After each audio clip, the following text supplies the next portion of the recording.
Përshëndetje dashur shikues, mirë se vini në Agora News. Do të flasim mbi ngjarjet e fundit, konkretisht mbi përplasjen midis kryeministrit të Kosovës në detyrë Albin Kurtit dhe kryeministrit të Shqipërisë Edi Rama sa i përket çështjes së gjykatës speciale, por edhe protestës së veteranëve të UÇK-s që do të zhvillohet në sheshin Skënderbej në Tiranë.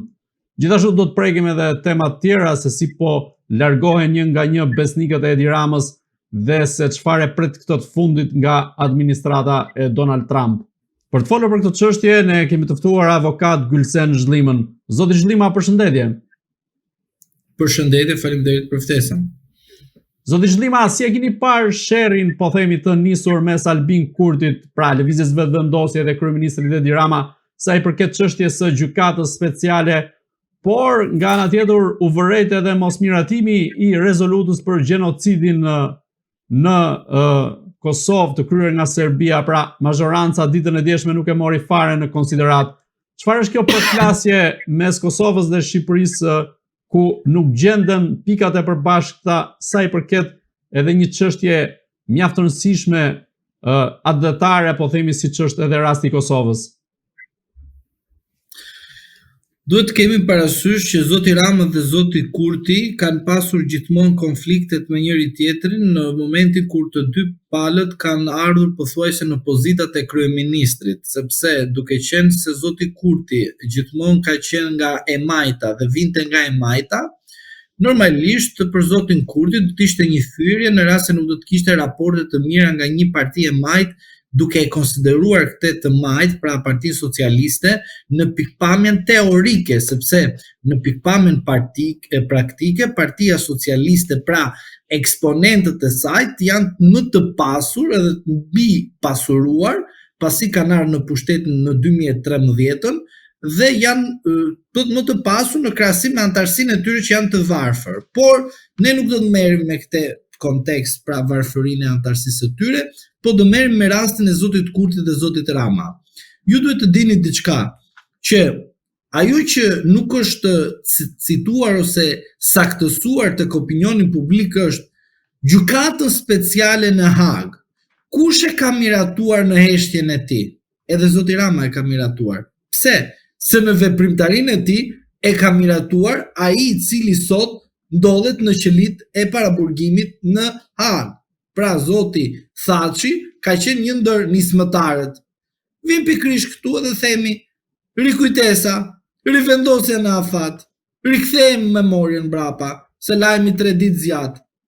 Zoti Kurti në parlamentin e Kosovës i kishte thënë zotit Thaçi, në raset do ta dihet ti që do të ishe ti aty brenda ato qelit atje, nuk do vije sot këtu ta miratoje këtë akt kriminal terrorist që të terrorizon gjithë atë që ne themi historikun e vërtet të asaj të ushtrie për çlirim dhe liri për kosovarët tanë, për bashkombës tanë. Por, çfarë ndodhi?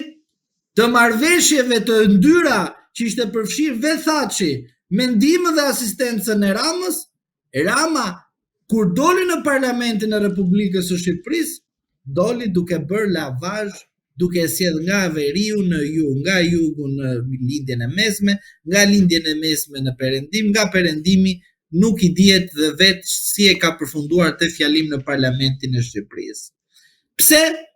Sepse konflikti midis klasës tonë politike dhe asaj kosovare nuk është konflikt kombëtar. Është një konflikt kush do të marri meritat që kush drejton çështjet kombëtare. Pra e kuptoni ju, zoti Rama, zoti Thaçi kishin rënë dakord për ndarjen e kufit me Kosovën dhe Serbinë. Dhe u desh që zoti Haradinaj mos gaboj. Po, Haradinaj ka qenë, po. Doli ky Joni këtu që papritmas bë padin kundër Haradinaj, ta kupton tani.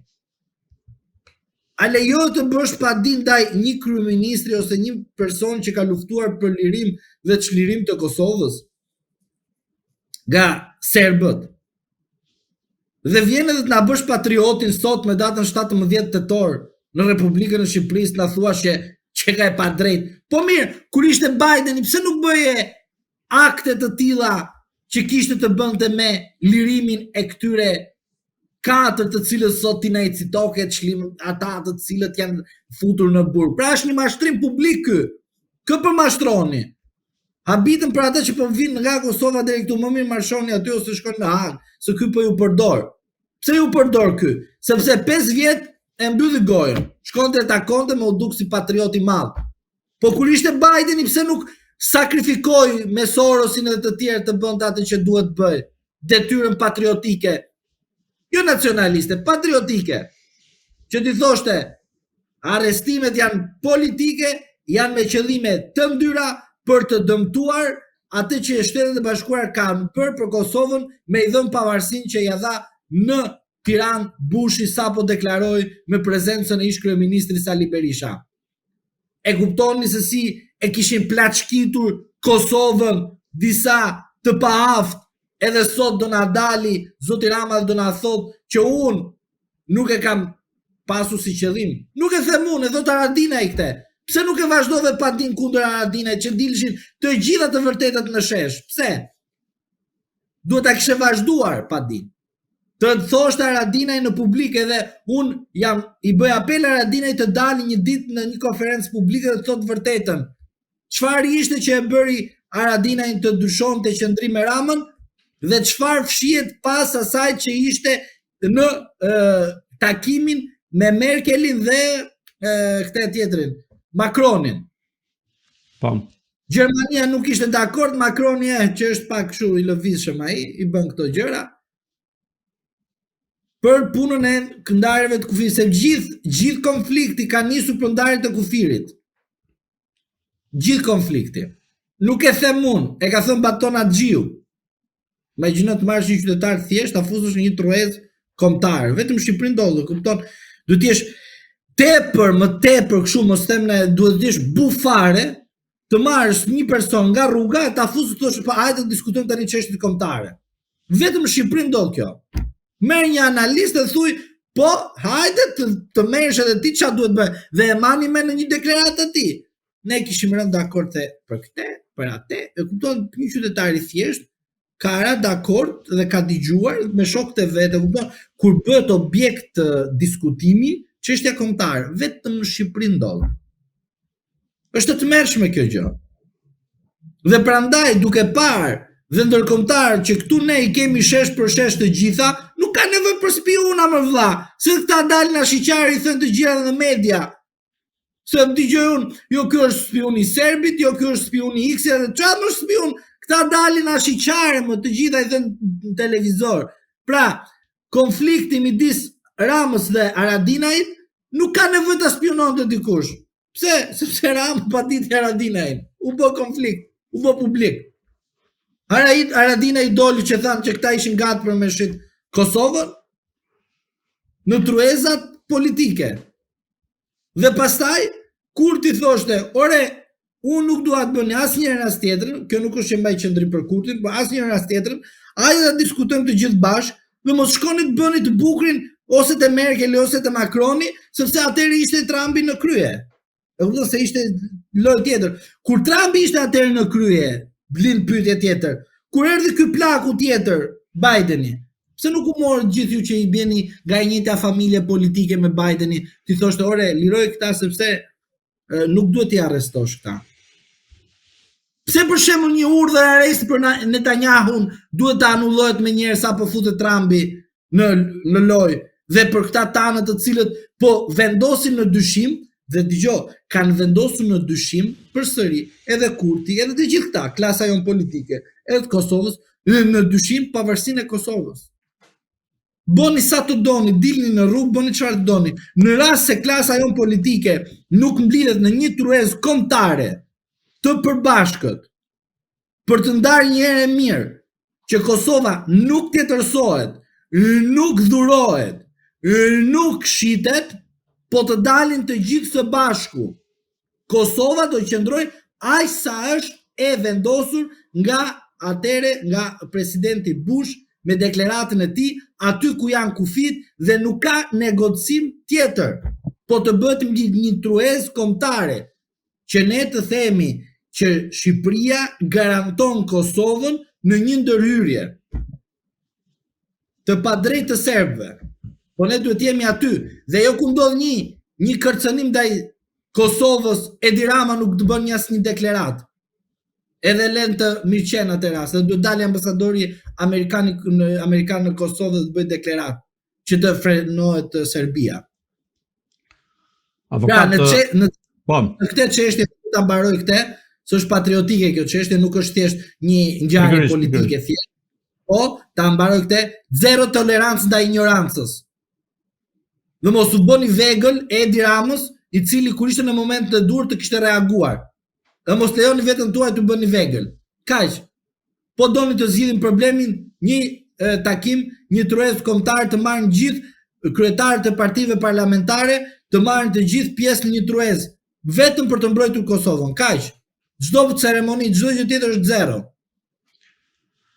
Avokat, çfarë fshihet pas refuzimit të miratimit të rezolutës për të dënuar gjenocidin serb në Kosovë nga ana e mazhorancës ditën e djeshme në parlament, teksa ditën e sotme mediat në Beograd e kanë vlerësuar një gjë të tillë? Çfarë fshihet? Fshihet do të thënë diçka të vërtet që nuk fshihet, po është transparente, tërmë transparente. Po, aty duken të gjitha zë. Miratimin, po, në rast se do të kishim miratimit, në të njëjtën kohë shkëputët çdo marrëveshje politike që ka bërë në të shkuarën e tij zoti Rama me Vučićin. Minin ballkanik që ishte ai budalliku ai mashtrim publik. Open Balkan që ishte ai mashtrim. Po, mashtrime, të ishin mashtrime. Të gjitha këto ishin mashtrime dhe populli ra viktime kësaj gjëje. Dhe në rast se do të kishim miratimin e kësaj rezolute, automatikisht marrëveshja politike midis Vučićit dhe Ramës që ka bërë shumë vite me radhë dhe ju e keni parë si një nga rastet më të mira që ne po bëjmë ur komunikim me Serbinë. Na u lodhëm ne të bëjmë ur komunikim me Serbinë.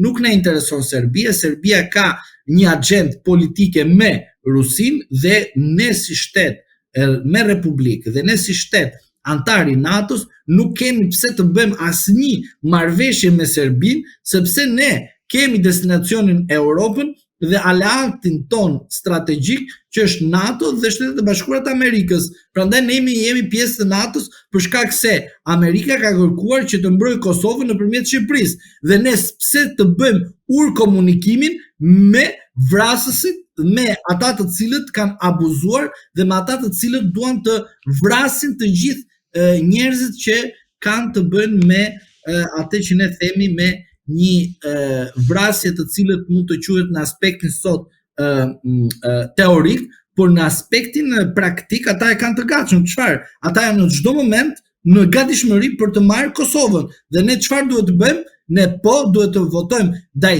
çdo akti barbar që kanë bërë ata, duhet të votojmë në parlamentin shqiptar, po edhe në Kosovë kundër Serbisë, sepse ajo që ndodh në Shqipëri është e patëlerueshme. Ai quhet gjenocid. Nuk ka asnjë fjali tjetër përveç fjalisë në gjuhën shqipe, gjenocid që ka ndodhur kundër kosovarëve tanë, në kundër shqiptarëve tanë, nga një armik i pa negociueshme për të ndërtuar ur komunikimin. Nuk ndërtohet ur komunikimi nga një person i cili ende beson dhe ka në propagandën e tij të politikës së brendshme që Kosova i takon Serbisë. Ndërkohë që Kosova është shtet i pavarur, është shtet i cili ka parlament, ka institucione kushtetuese dhe duhet të ketë vazhdimisht pas një ndërhyrje politike dhe partijake mbrojtje në Shqipërisë në çdo moment. Prandaj unë them që të jem realist tek ju, edhe ashtu siç e them të vërtetën, ajo tregoi qartazi që zoti Rama nuk ja mban të thotë Vučićit që ti je kriminal. Nuk ja mban. Edhe çfarë do të thotë kjo gjë?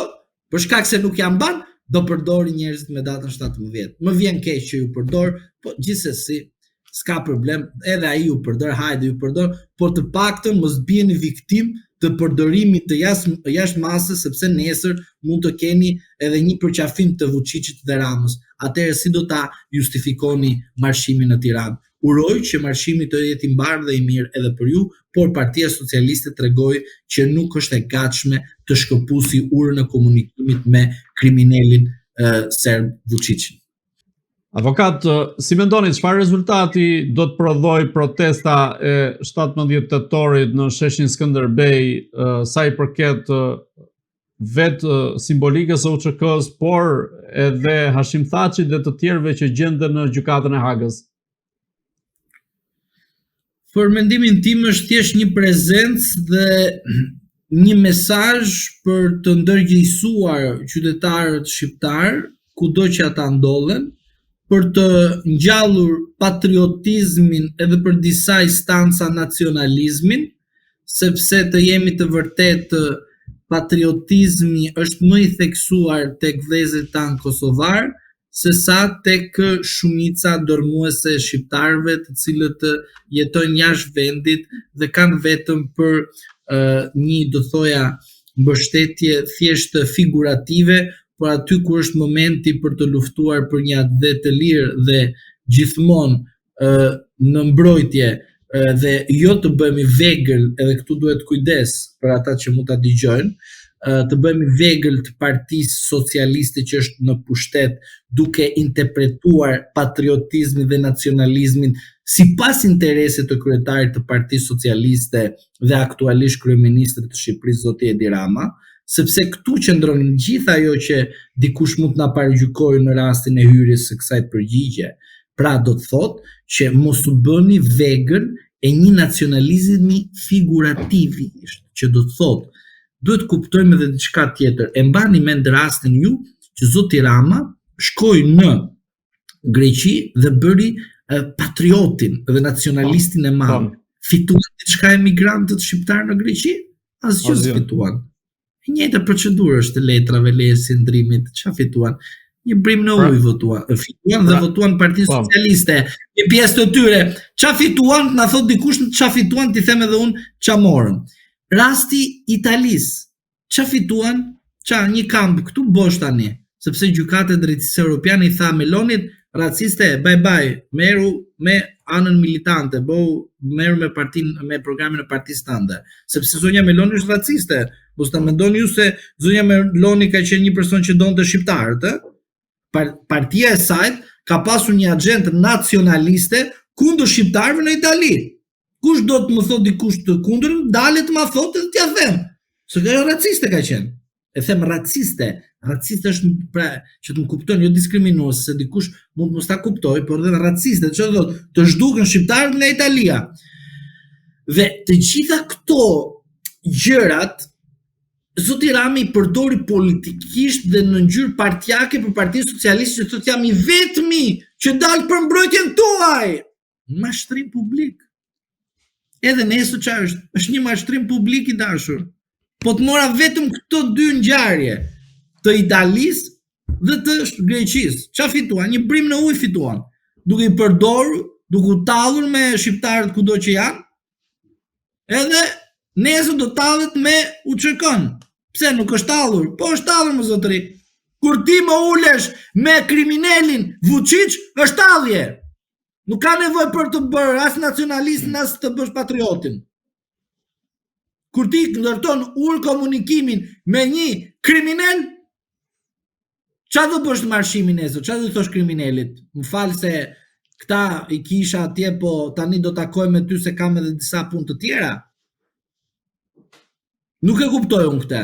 Jo të ma shpjegojnë ata në komente, se i dua shumë, çfarë do të thotë kjo gjë. Prandaj, ne nuk duhet të bëhemi vegël e Edi Ramës për përfitimet individuale të tij politike partijake që në një moment ju përdori ju dhe t'ju marri votën tuaj. Pse? Pse duhet të marri votën e qytetarëve? Duke përdorur nesër sheshin, që do të bëj për shesh prapë, e kupton? Do ta përdori këtë në çdo palëzjedhje në Shqipëri. Që ai që është jashtë Shqipërisë, që ndjen vetëm më shumë patriot, e kupton? Ta bëj dhe thotë që Edi Rama, po çfarë thua ai patriot, ai kështu. Pra, kthej me Kosovën dhe dashuri me Serbinë, se nuk i di, se diçka nuk më shkon mirë këtu mua, nuk më përputhin gjërat. Është lëvizje dyfish pra. Gjenocid është gjenocid. Tradhtarët që nuk votuan dje rezolutën janë tradhtarë dhe nuk i përfaqëson sheshi me datën 17 a është i mbushur apo jo. Dhe Partia Socialiste dhe antarët e Këshillit të Ministrave dhe deputetët aktual, po edhe ata të cilët janë ftuar disa herë të votojnë rezolut, mbushni sa të doni sheshet, po kur nuk votuat rezolutën kundër Serbicë, jeni aleat dhe dashnor me Vučićin dhe Serbinë. Ky është fakt konkret. Dhe mos kërkoni asnjë shpjegim a është sheshi nesër i mbushur apo jo. Edhe sikur të jetë i mbushur. Urdhon? Sot, sheshi sot. Në orën 5. Edhe sot më edhe nesër të jetë edhe pas nesër, nuk ka rëndësi kjo gjë.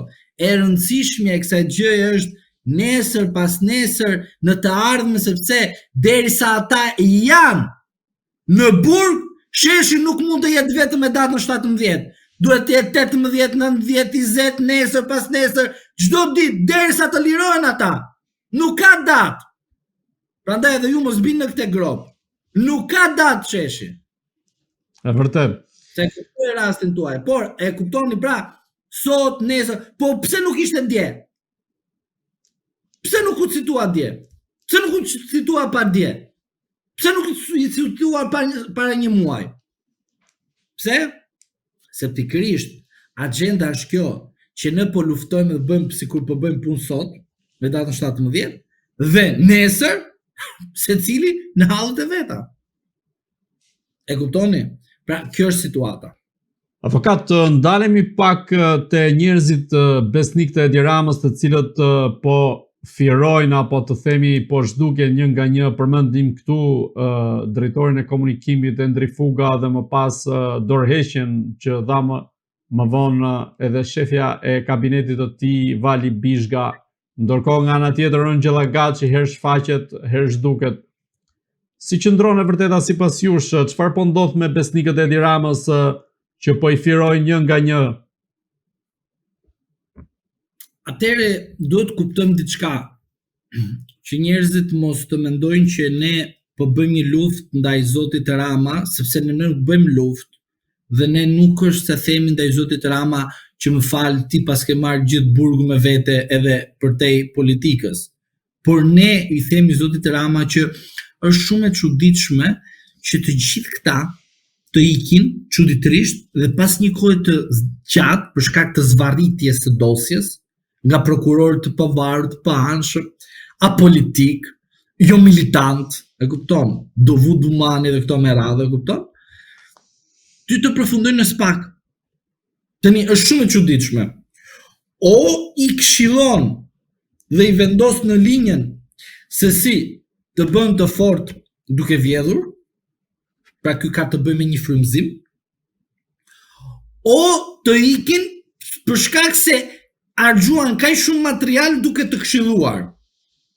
Por në të dyja rastet, nuk kupton që ju ti ke dëgjuar, pra i ke dëgjuar këta që i ke aty, apo i thjesht i ke mbajtur si në anën e përdorimit, pra do të thotë vetëm i ke përdorur ti sepse ata të kanë dëgjuar.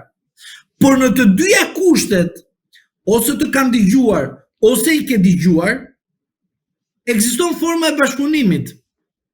Po, sepse janë këshilltarët e tu. Tani, ti kur merr këshilltar, ose kur merr sekretar, do të thotë që ka një komunikim, si nga ana e të dëgjuarit, ashtu edhe nga ana e të zbatuarit. Pra, ekziston forma e bashkëpunimit. Pra, bashkëpunimi thjesht ekziston. A do të bëhet ky bashkëpunim më i fortë në kuptimin procedurial penal, që është në grup të strukturuar në formën e duhur, që të përfshihet në kompetencën e SPAK-ut? Kjo është gjithmonë në varësi të kryeministrit. Pse? I 20 shenjtorë që janë në SPAK, të lutem mos më ngacmo, janë 20 shenjtorë. Ne jemi djalli, ata janë shenjtorë. Por kanë frikë se kur zbresit Zoti, do na tregoj që i nuk janë shenjtorë, janë diçka tjetër, por në një moment kur të zbresi Zoti, do bëj pastrimin e dur dhe do të nxjerrë transparencën e dur. A janë shenjtor apo janë djalli? Hapim temë tjetër tani dhe mos merremi fare me këto gjëra se nuk na hyn punë, se fusim edhe Zotin në mes. Po tani e lemi një anë. Por gjithmonë do dalin një ditë Zoti, do dalë dhe do t'i pastrojë të gjitha ashtu siç është e vërteta, pra do zbardhë të vërtetën në kuptimin e pastrimit. Dhe duke qenë se këta ikin, atëherë zgjohet elementi hetues, spaku, dhe thot, sipas një letre A4, që është kjo, është e bardhë. E dini pse është e bardhë? Por kjo në brëndësinë e sajt, brënda, ka shkronja. Dhe ato shkronja, ose më mirë, atë shkrim në këtë përmbajtje të A4 e ka shkruar vetë Edi Rama. Por çfarë bën prokurori shenjtor i spakut? Me stilolapsin e tij, nuk e merr nga ana ku shkruhet, por janë disa stilolaps të cilët vetëm hapin si tip një drite dhe ai e lexon në mënyrë sekrete se çfarë ka përmbushur kryeministri në këtë letër, se si duhet të jetë manuali dhe linja e arrestimit, ndalimit, procedimit, hetimit të njerëzve që për Ramën hajnë diçka brapa kraut të tij. Por çfarë ndodh?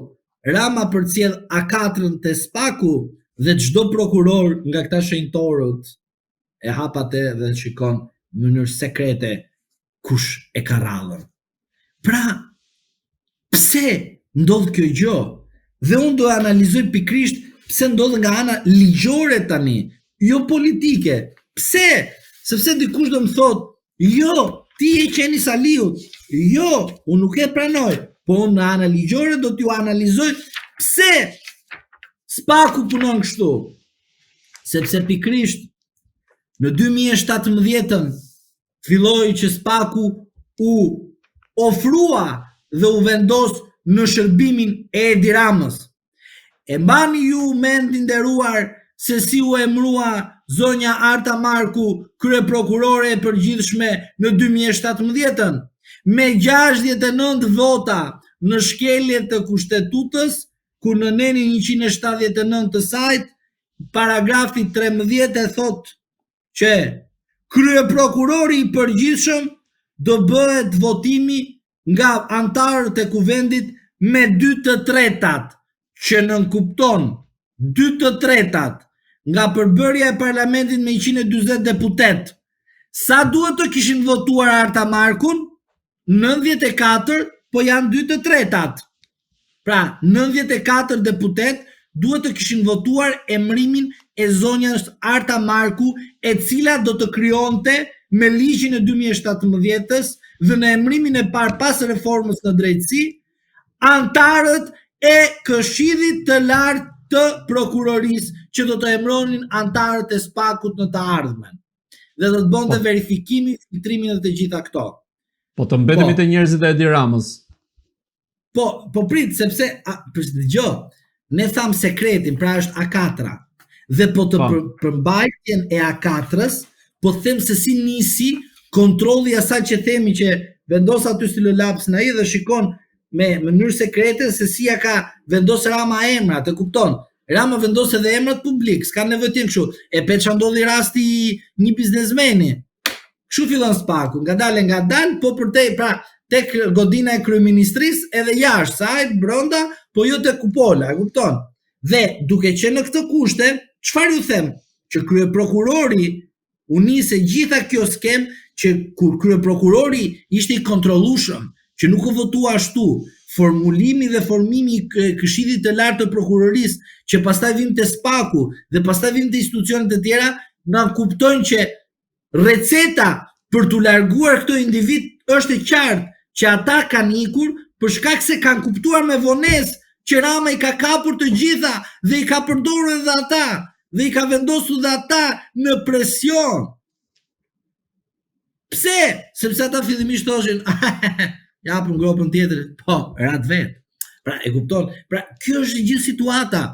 edhe vetë Spaku i ka hap vetë grobës vetes, por nuk e kuptojnë, prandaj themi ne në fund fare, Zoti do zbresi edhe do të bëj atë transparencën e duhur, zbardhjen e së vërtetës, sepse gropën mund t'ja hapësh tjetrit, ai të bie brenda, ti normalisht qesh, bën çfarë të dojë shpirti, por një ditë bie edhe vet. Kështu ishte edhe puna edhe Hitlerit, ai e dinte të vërtetën dhe në fund fare mori vendimarrjen.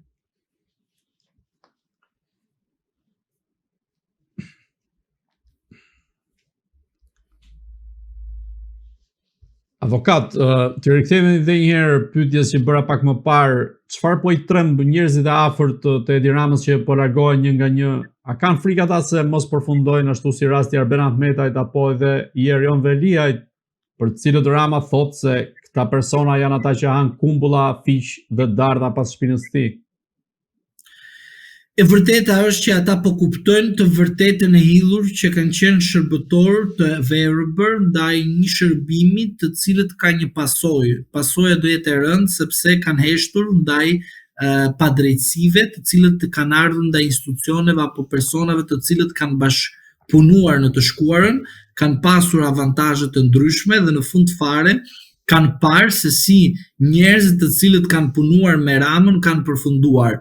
Ka ardhur momenti që ata të kuptojnë në distancë apo afër kryeministrit që në çdo moment kur Zoti Rama do të ndihet i kërcënuar nga një moment i cili nuk është edhe i paralajmëruar, Zoti Rama do të marrë masat dhe do të veprojë menjëherë.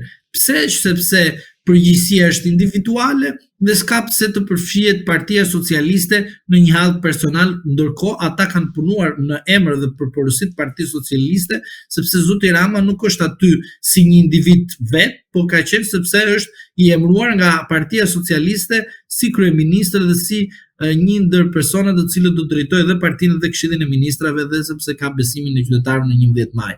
Në aq qytetarë sa kanë votuar ashtu siç duhet. Një pjesë e mirë nuk kanë votuar, thjesht janë bërë zgjedhje të manipuluara. Por ajo që unë them është që fjalia e Zotit Rama ishte një fjali që duhet ishte marrë parasysh nga këta individë të cilë janë larguar, edhe për ata të cilët do të largohen, por ajo që mua më çudit është personat të cilët afrohen të Zoti Rama, janë të vetëdijshëm që do përfundojnë si Zoti Ahmetaj, janë të vetëdijshëm që do përfundojnë si Zoti Tahiri, janë të vetëdijshëm që do përfundojnë si Zoti Veliaj, janë të vetëdijshëm që do të përfundojnë si të tjerë personat të cilët Zoti Rama i kishte dhe i mbronte vazhdimisht si rasti Zotit Ilir Beqaj. Pra, duke qenë në këto kushte dhe duke parë gjithë këto rrethana, njerëzit të cilët janë sot me Zotin Rama në të ardhmen do të jetë 100% që do të ndiqen penalisht dhe nuk është se do ndiqen penalisht për shkak se vetëm Zoti Rama i bën që të ndiqen penalisht. Po jo, janë udhëzimet e Zotit Rama që ka dhënë ndaj atyre, të cilët kur bënë një veprim nga udhëzimi i Zotit Rama, bënin vepra penale. Po prandaj ti duhet të pranosh një fakt konkret që ti kur shikon që person që të ka udhëzuar të bësh një veprim dhe bie që ai veprim që ti ke bërë mund të përbëjë vepër penale, ti ndalon automatikisht veprimin dhe nuk bën një mëkat tjetër shtesë për veten tënde. Në rast se ti vazhdon, atëherë i bie që ti bën qartësi një bashkëpunim në një vepër penale. Zotë Zhlima, a mendoni se do t'jetë Belinda Balluku ai peshku i madh që mund të godas Spaku sapo të zgjidhet edhe kreu i ri i këtij institucioni, gjë e cila ka lënë të kuptohet deri diku pak më kohë më parë teksa ajo u thirr në Spak dhe kërkoi të zgjidhte avokatin e saj. Në këtë rast, a kemi të bëjmë goditje që mund të vijë nga Spaku kundrejt Ballukut, apo Balluku është ende e fuqishme, po themi, dhe ja ka futur këpucët në një këmbë, më falni, këmbët në një këpucë Edi Ramës? Atëre, pyetja është shumë e mirë dhe unë dua t'ju them juve që ne këtu tek portali juaj vazhdimisht unë kam thënë që zonja Balluku në rast se nuk studion mirë terrenin do përfundoj si Zoti Veliaj. Aha, që është një tani, vazhdojmë më poshtë. Që do të thotë, situata për te është e komplikuar. E deklaroi vetë Zoti Dumani. Dhe tha Zoti Dumani diçka që është sekret dhe ju akoma nuk e kuptoni. Ju lutem qeshni dhe thjesht më dëgjoni. Që do të thotë? Zoti Dumani deklaroi diçka në komisionin e ligjeve. Tha, kemi kapur, thot. 1.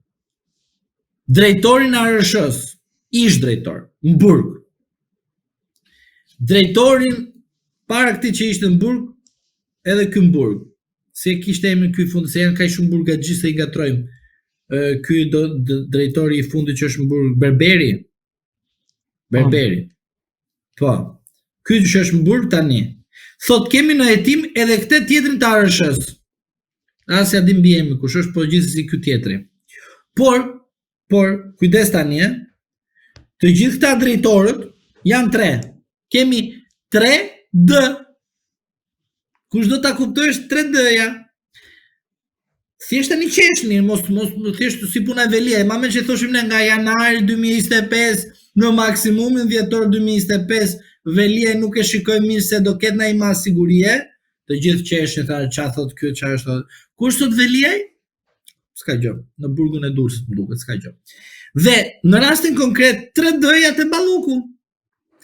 Dhe dikush do më thot, është fort, jam dakord me ty. Po më zotëri, edhe unë të kisha pushtet, kisha pistoleta dhe brezë, kështu I fort do isha. Ç'a mendoni ju? Forca nuk duket kur ke pushtet, sepse bëhet arbitraritet. Kur nuk ke pushtet, duhet kesh forcë, sepse duket originalja. Pra bën çdo gjë të jetë e mundur. Pra kujdes. Pra ju thoni se Balluku ka dosjet e Edi Ramës apo është e përgatitur për t'i bërë ballë goditjes? Të lutem, mos më ngatro. Edi Rama ka dosje për Ballukun, jo se Balluku ka dosje për Edi Ramën. Këtë aspekt e dim, po ka Balluku, po themi, dosje për Ramën? Jo, se Balluku nuk do flasë kundër Ramës ndonjëherë, sepse Balluku ka thënë shumë qartë që në Partinë Socialiste ekziston numri 1 dhe nuk ekziston asnjë numër tjetër. As vetja vetë nuk është numri 2. Pra është në shërbim të një udhëzimi të qartë se si zonja Balluku është e emëruar dhe se si ajo zbaton urdhrat dhe firmos. Tani, pyetja juaj është, a është ajo drejt veliajt duke pinë një kafe ngjitur, po kam frikë se në Borgradec është shtëpia e atyre që rrinë në paraburgim në këto kushte, por gjithsesi nuk I dihet që mund të bëhet në një papritur dhe të shpëtoj. Por shpëtimi do quhet zvarritje. Pra, do të kuptojmë diçka. Si në rastin e Orta Xhaçkës. Bravo. Kështu do jetë, do zvarritet. Zvarrit, merrat e thesin edhe zvarrit derisa atëherë të marrojë çdo gjë e thuash në fund fare hajdesh në të mira. Dhe duke qenë në këto kushte, ju duhet kuptoni që Zoti Rama nuk do ta përcjelljë zonjën Balluku ashtu si përcolli Zotin Veliajin. Jo. Sepse Zoti Rama nuk do pranoj që zonja Balluku të përfundojë ashtu si ka përfunduar Zoti Veliaj. Sepse Zoti Rama do ta mbrojë në çdo moment. Ose më mirë, qeshni këtu. Do bëj sikur po e mbron në çdo moment, por ai nuk ka çfarë t'i bëj më, por do bëj sikur po e mbron. Tani këtu mbahuni serioz. Që do të thotë, Zoti Rama do mundohet që zonja Balluku mos të preket derisa të krijojë një marrëveshje politike me Sali Berishën. Këtu qeshni. Por Rama gjithmonë e ka pranuar, dhe tani këtu jeni serioz, Rama këtu e ka pranuar gjithmonë që çdo marrëveshje politike që ka bërë me Sali Berishën ka qëndruar në krye të detyrës, por të gjithë të tjerët janë zhdukur. Doni raste? Velia, Tahiri, Ahmetaj, Beqaj, të tjerë edhe më poshtë nga rrethi oborrit të Ramës. Pse? Kjo gjë?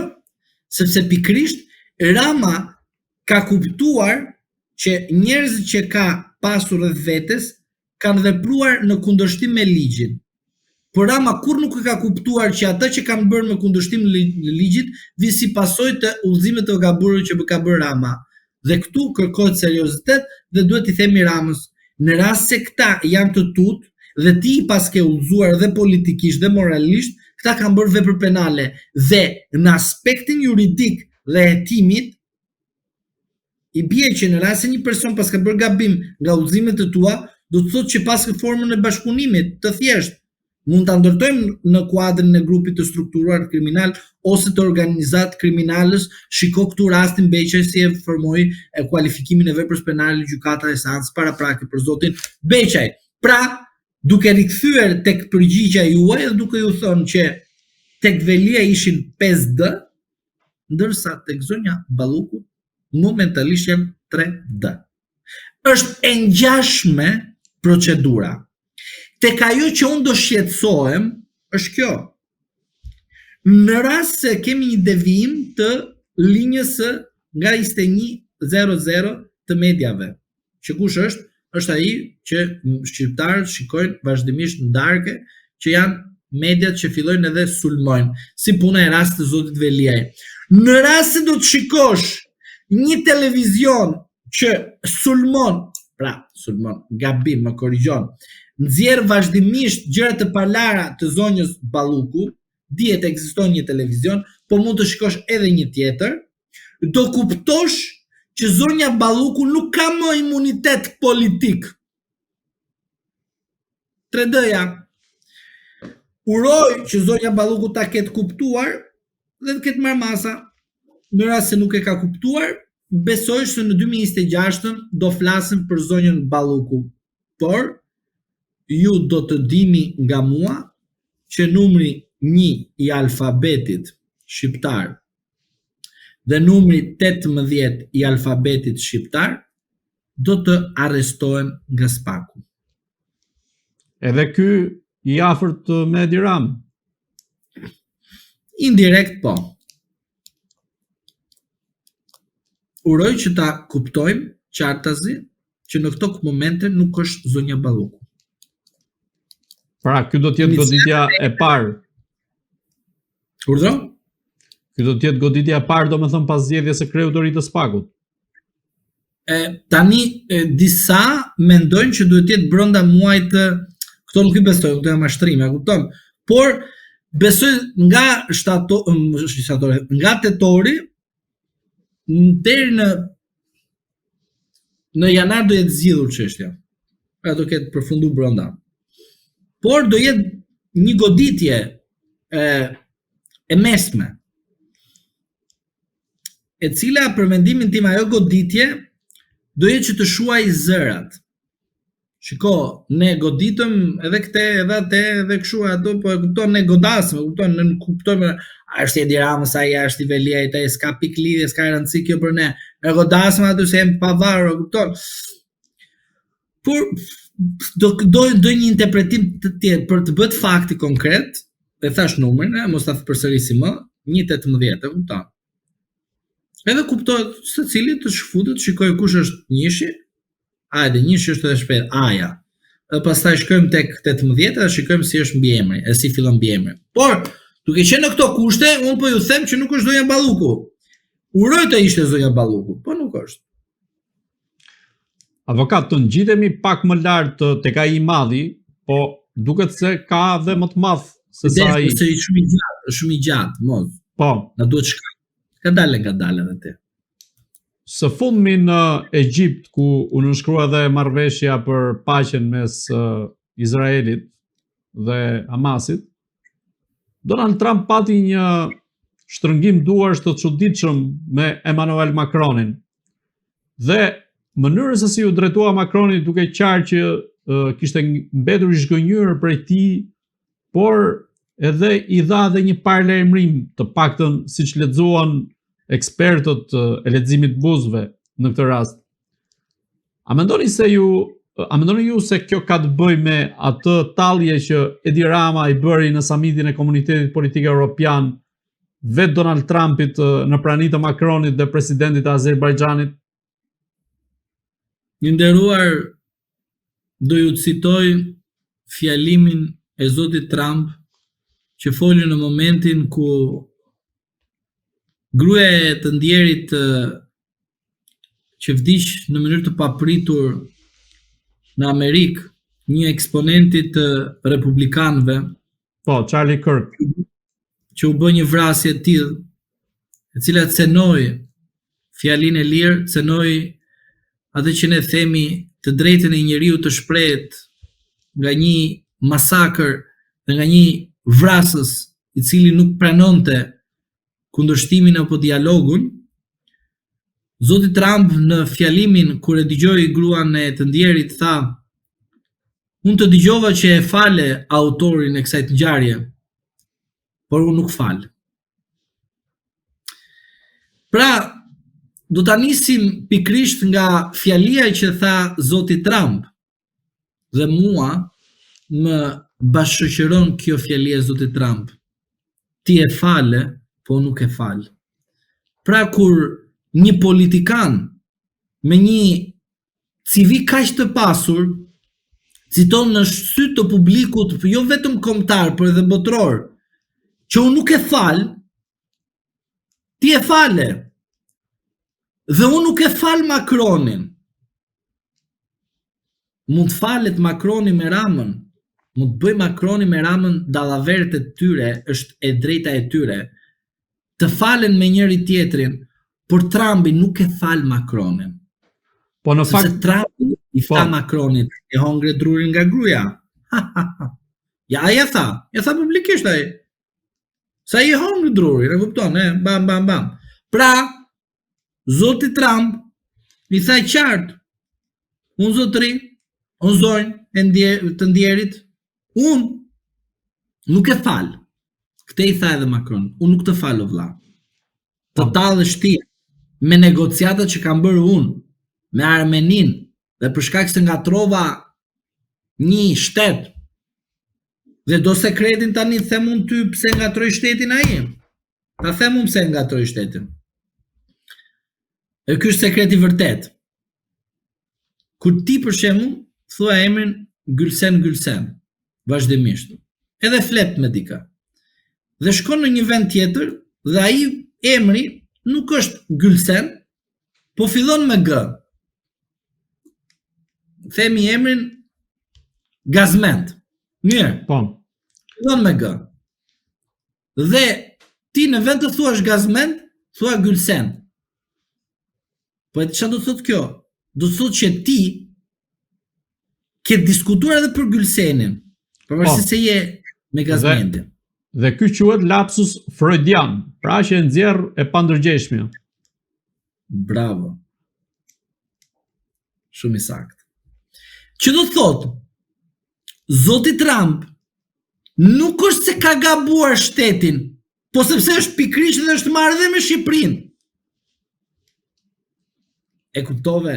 Dhe mesazhi ka qenë që unë dua të kruaj me Shqipërinë, po unë kur nuk do të arri nivelin që të ul nivelin tim dhe t'i them Ramës që unë do të bëj atë që ti se ke menduar kur. Dhe prandaj duhet bëj lapsus, sepse nuk ishte lapsus i parë, as i dytë, ishte lapsus vazhdimisht. Se të paktën, unë di nga pikpamja se si punojnë politikanët jashtë vendit, pra shteteve të zhvilluara, që kanë njerëz të cilët ka këshilltar, nuk ka lapanjos si kemi ne këtu që kryetari i partisë takon të gjithë njerëzit pa kaluar një sit, një filtr të komunikimit, ta kupton? Edhe ke këshilltar të cilët vetëm s'din të këshillojnë edhe kemi pa situatën se si kanë përfunduar kryetarët e tyre të partive. Por, çfarë ndodh? Dhe duke qenë në këto kushte, përsëris fjalin kushte, se kështu është kushte, nuk ka fjali tjetër, zoti Rama bëri një gabim. Gabimi është i pafalshëm. Por a e ka bërë zoti Rama këtë gabim të qëllimt apo pafalshëm pra nga ignoranca? Se duhet hetuar, zoti Rama e ka bërë këtë me qëllim që të kuptoj, a do të marrë një reagim që pret me padurim nga 2025 në janar, pra nga shtëpia e bardhë, a më ka mua Trumpi në vit të parë të goditjes? Sepse, Një moment, të ndalemi pak këtu.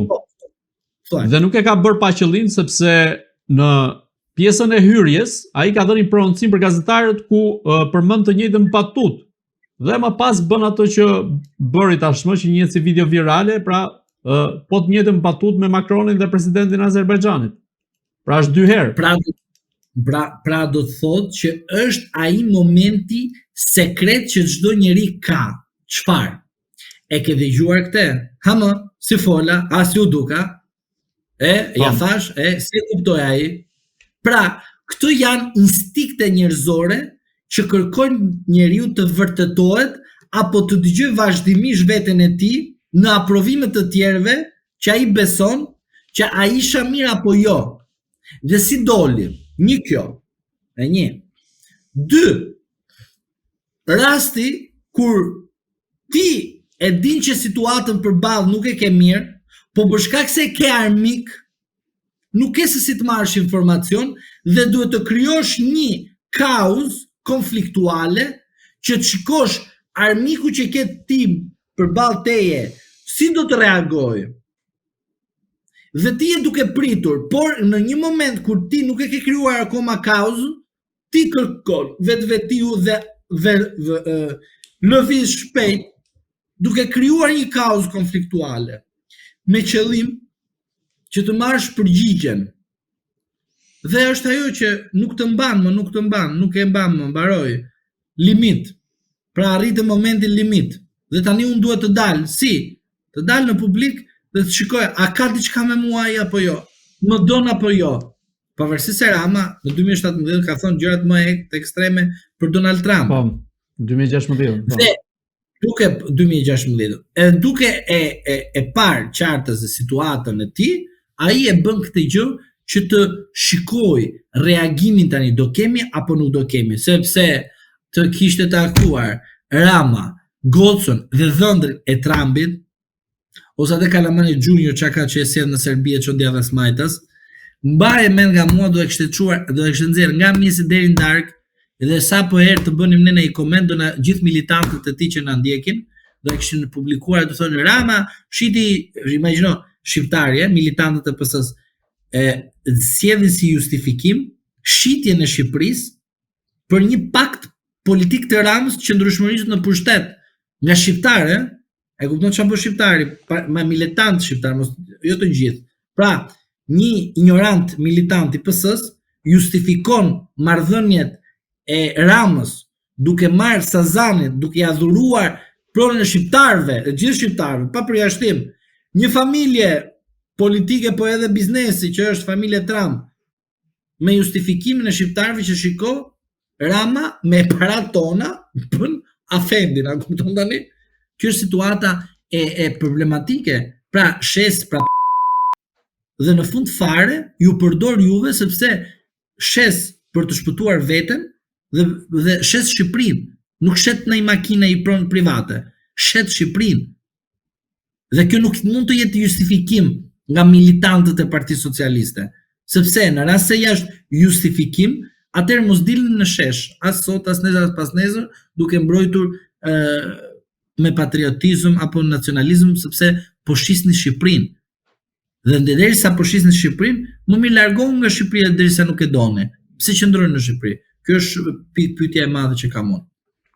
Zoti Zhlima, mendoni se Donald Trump mund të hakmerret në këtë rast ndaj Edi Ramës dhe një moment tjetër ka të bëjë me samitin e NATO-s që do të mbahet në Shqipëri në vitin 2027.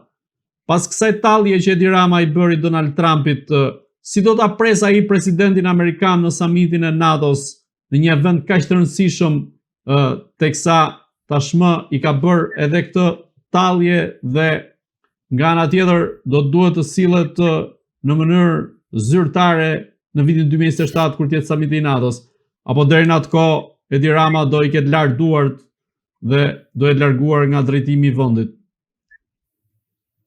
Shiko, 2027 në 2025 që jemi ka pak shumë kohë deri atëherë. Dhe samiti i NATO-s do të ndodhi në Shqipëri në rast se do të kemi një konflikt të hapur midis Kosovës dhe Serbisë. Dhe samiti nuk do bëhet për Ramën, po do bëhet për samiti është përcaktuar që do bëhet. të lutem, në rast se disa vende dalin në disa deklarime dhe citojnë që samiti do bëhet në këtë vit, në këtë vend, nuk po bëhet samiti në këtë vit, në këtë vend për shkak se ata kishin parashikuar që samiti do bëhet aty.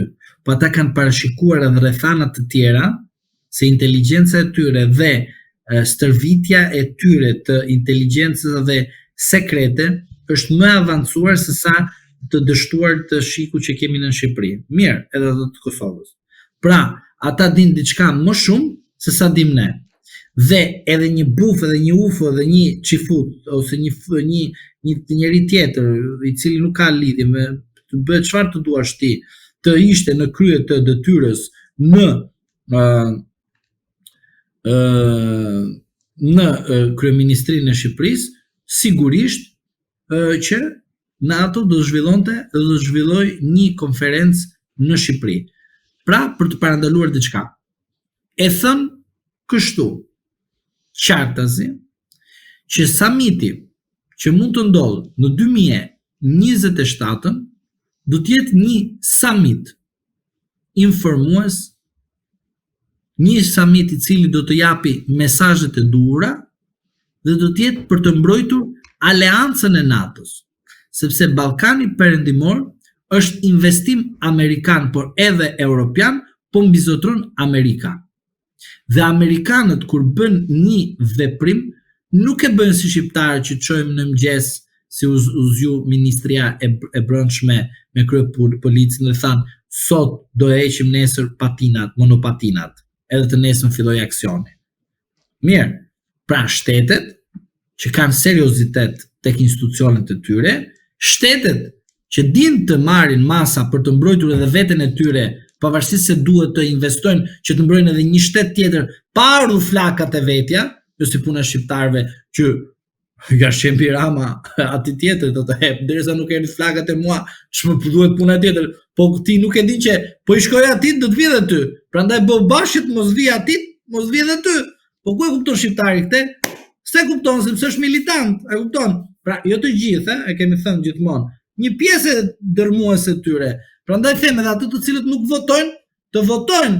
Mos të rritë heshtur se heshtja aprovon veprime arbitrare. Pra, duke qenë në këto kushte, ju them se edhe këto janë kushte, ju them që situata ndaj zotit Rama, edhe sikur të zhvillohet samiti, sigurisht që nuk është për zotin Rama.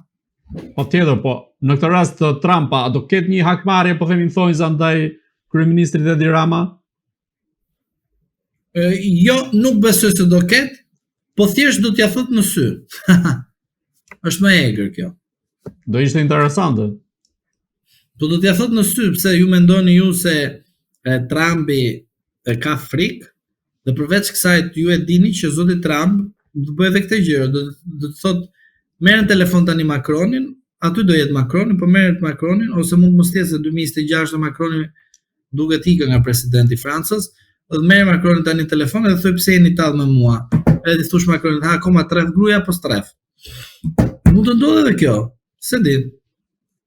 Zoti Zhlima, të ndalemi pak te raportimi i kreut të Spagut Altin Dumani në kuvend para deputetëve, ku përballë me pyetjet e tyre, por që her pas here kur bëj fjalë për aferat e kryeministrit Edi Rama, dukej shumë i avazht apo po themi jo shumë shtërrues në përgjigjet e tij.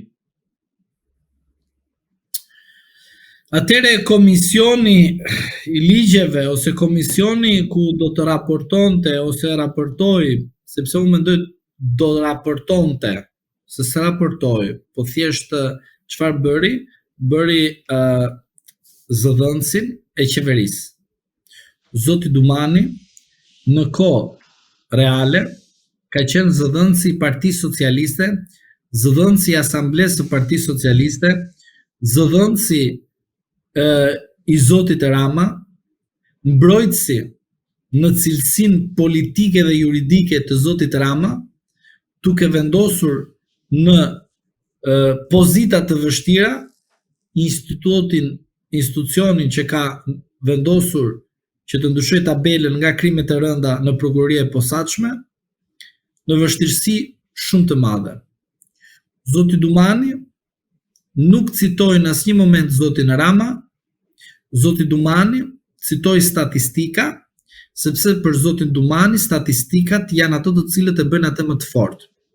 Por unë di që i fort bëhet ai që bën punën në përputhje me kushtetutën, edhe jo në përputhje me arrogancën e tij.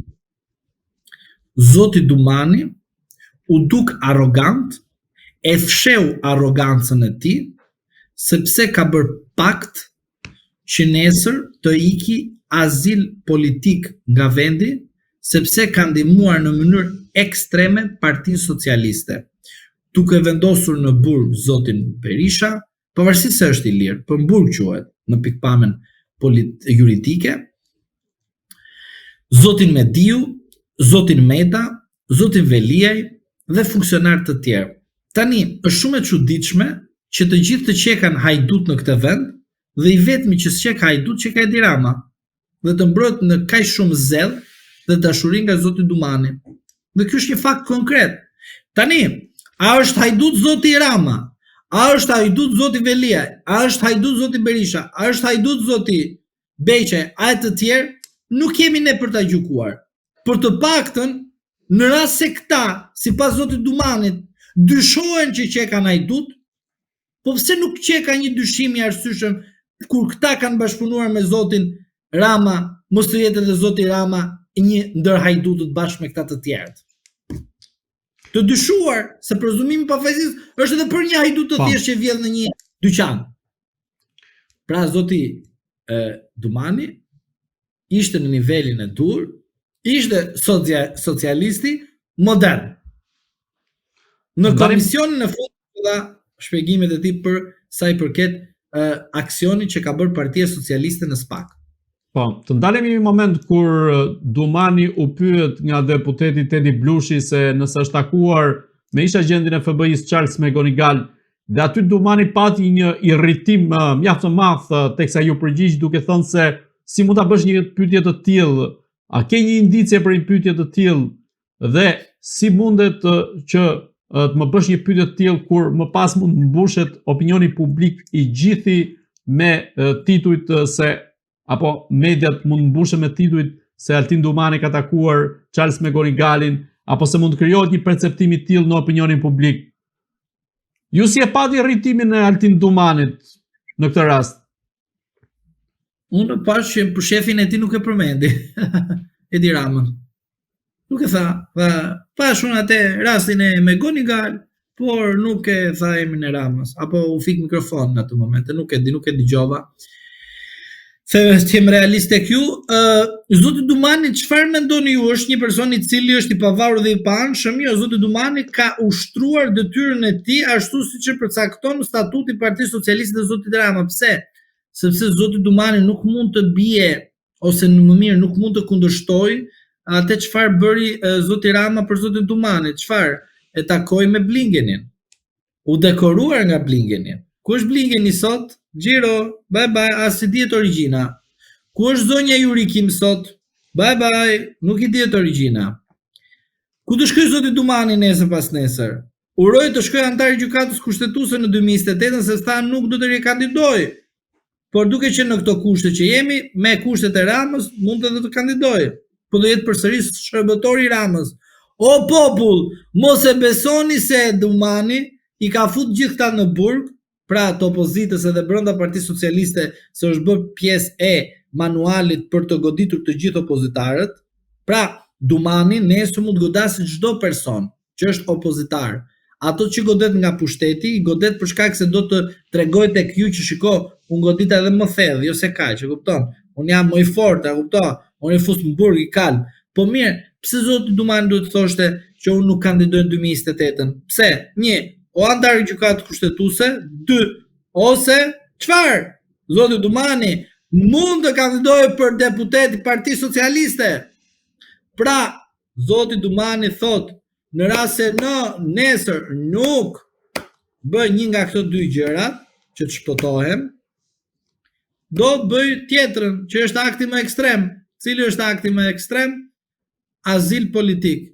Kush do t'ja japi, si do t'ja japi, le ta zgjidhë vetë, sepse ne kemi thënë, kur të zbresi Zoti dhe të japi drejtsinë e duhur, dihet që shumë njerëz do përfundojnë në burg. Edhe ata të cilët sot marrin vendimin në gjykatën e posaçme, do përfundojnë vetë në burg. Pse? Nuk është sepse është një, do thoja, një inat ose një mlef apo një emocion i imi. Jo, po ju a them logjikën. Kush është logjika? Pa emocion, pa mlef. Logjika është kjo. Kur ti krijon precedentin dhe fut në burg njerëz me prova pa prova, thjesht për perceptim publik, e peç ata dumani, thonë dëgjojnë njerëzit kështu, të dhim ka perceptimin publik. Derisa atë tjetër që e kalb në burg ti, nuk të dhim ka. Edhe në të njëjtën kohë edhe fetar. Ky është mashtrim apo nuk është mashtrim? Është mashtrim. Dumani, do të thotë që ti e kalb tjetrin në burg, edhe falesh nga mes deri në darkë. Se perceptimi publik është, po keni provë, ju s'keni provë këtu, pse? Sa i do të kuptonte, a keni apo nuk keni ndonjë provë? Po ekziston prova, ekziston, por nuk ta nxjerrin. Se s'ta nxjerrin, se e mbajnë, si ta mban Rama A4-ën edhe ty edhe asaj me 350 emra që ka. E kupton? Sa ajo që ka 350 emra, dumani nuk e futin burg direkt. Po e bën lavazh, presion. Mbaj e këte, mbaj atë se me presion e jetojnë ata aty brenda. Dhe prandaj ai tha perceptimi publik edhe kështu se kishte edhe atë nevojë perceptimit publik. Prandaj në aspektin ashtu siç e thash, ke bërë mëkate që janë të pafalshme. Pse? Sepse i ke shërbyer Edi Ramës në mënyrë ta tillë që edhe Zoti të ndihet kaq i krenuar me ty, nuk do të kishte të thoshë mjaft me kaq servilizëm se e ke çuar deri në fund. Dhe që ta përfundoj me rastin e Zotit Dumani, e kupton edhe Zoti Dumani që perceptimi publik që ka më i rëndë se gjykata. Dhe prandaj ju them unë, në një moment kur drejtësia do vihet në vend, do përfundojnë edhe ata vetë, dhe gjyqtarët e gjykatës së apelit e posaçëm, dhe gjyqtarët e gjykatës së shkallës së parë, do përfundojnë zotërinë në burg. Ju se them unë, sepse vetja kanë bërë gropën vetes, edhe gjyqtarët e gjykatës së lartë do i fusin aty disa gjëra ata, e din vetën që i fusin burg, se do i fusin unë edhe ti. E din vetë, se njëri do i bëj gropën tjetrit, sepse ku ka rrinë servilizmi në mënyrë kaq shumë të madh, atëherë fillon vetë pastrimi brenda servilizmit. Dhe tek vetë pastrimi, njëri do t'ja nguli tjetrit. Që do thotë, gjyqtarët që kanë shkelur ligjin, kur do vi momenti që të thënë, opa, devijojmë tani se ikën amerikanët, ngelën vetën e tek puth shqiptarët.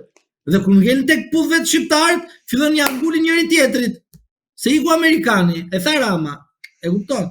Dhe tani vjet vetë pastrimi, dhe si do vi vetë pastrimi duke goditur njëri tjetrin, sepse dëgjoj kush është modeli që këta se kuptojnë. Ore, ai që ta fut është shoku. Pse? Sepse ai se ti me shokun ke ndarë çdo sekret. Dhe ai të di sekretet e tua, të di ndopsitë e tua. Pse? Se flet ti me atë, dhe ai flet me ty. Dhe paka shumë ndani sekretet.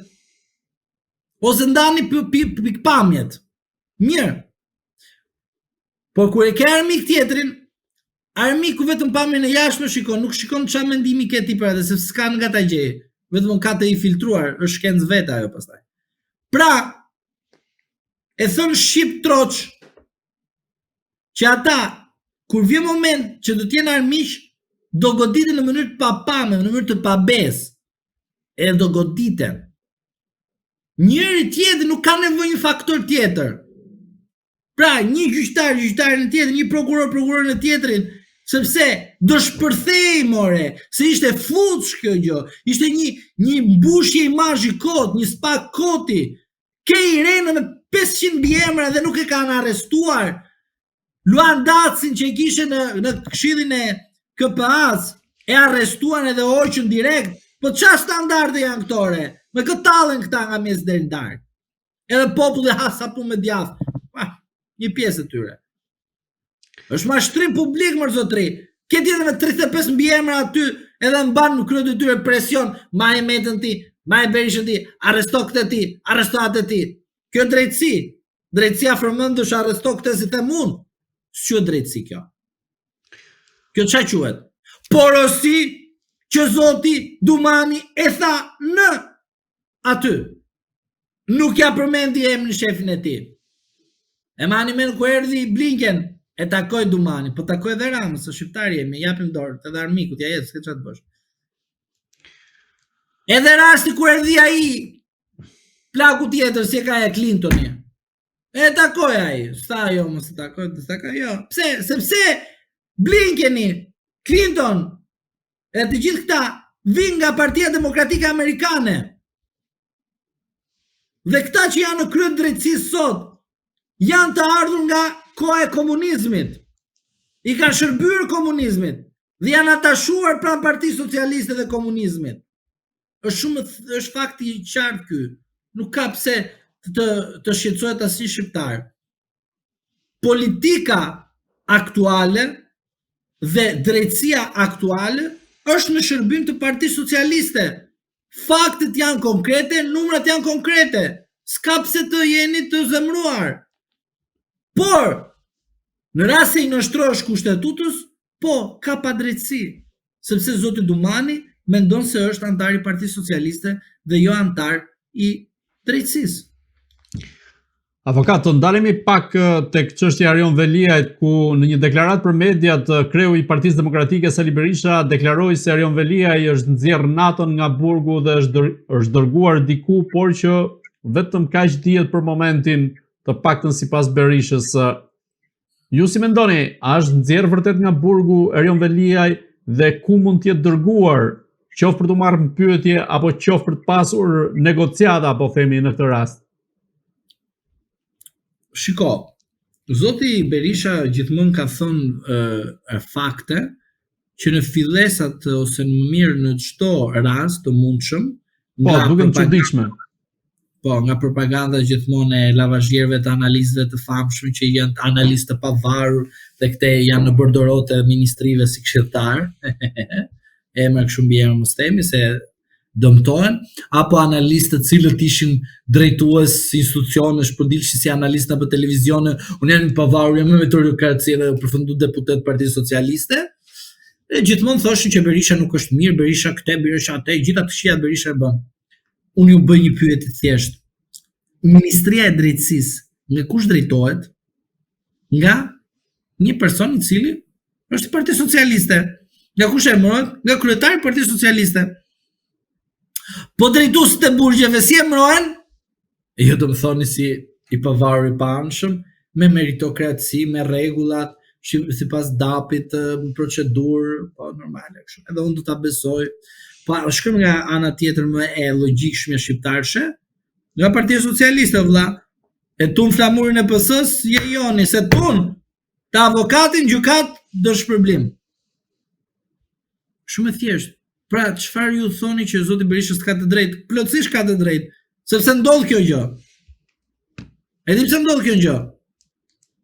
Më thuaj ti mua, pse nuk zbardhin ngjarje, vrasje apo vjedhje? Pse ikin hajdutët apo vrasësit të jashtetit? Se pikrisht, unë kam një dyshim ekstrem, por është bindje ime personale. Por derisa edhe Berisha thotë të unë them, po pse më nuk kam mundësi burgaxhit bëjnë një pakt me krimin organizuar, policin, burgjet, ministrin, këto që janë bandë kriminale bashkë, edhe të nxjerrin jashtë, vrasin ata dhe të futen brenda dhe nuk gjehet asgjë. Bindja ime personale. Por edhe kjo që bëri Berisha tani më shtoi bindjen time dhe them, opa, më duket se Berisha pas ka drejt. Pra e kupton, pra them ndonjëherë, por s'ka mundësi nuk zbardhin disa vrasje. Pse mori ai valiçet dhe iku direkt. E të çuditshme kjo gjë. Shumë e çuditshme. Prandaj dhe rastit të tillë që ju më thoni, prandaj unë them vazhdimisht që nuk duhet të jetë e njëjta parti, nuk duhet të funksionojë kështu shteti, sepse shteti humbet karakterin e vet, sepse pushteti e bën shtetin sipas interesit vet, sepse pushteti përbëhet nga partia që e drejton shtetin, po se shteti drejton veten e vet. E ke dëgjuar këtë fjalinë e famshme? Çfarë shteti kemi ne shqiptar? O ti, o buf, o njeriu i ignorancës. Shteti nuk drejtohet vetë, se të ishte shteti drejtonte vetë, s'do kishte Edi Ramën aty, ta kisha harruar ti Edi Ramën.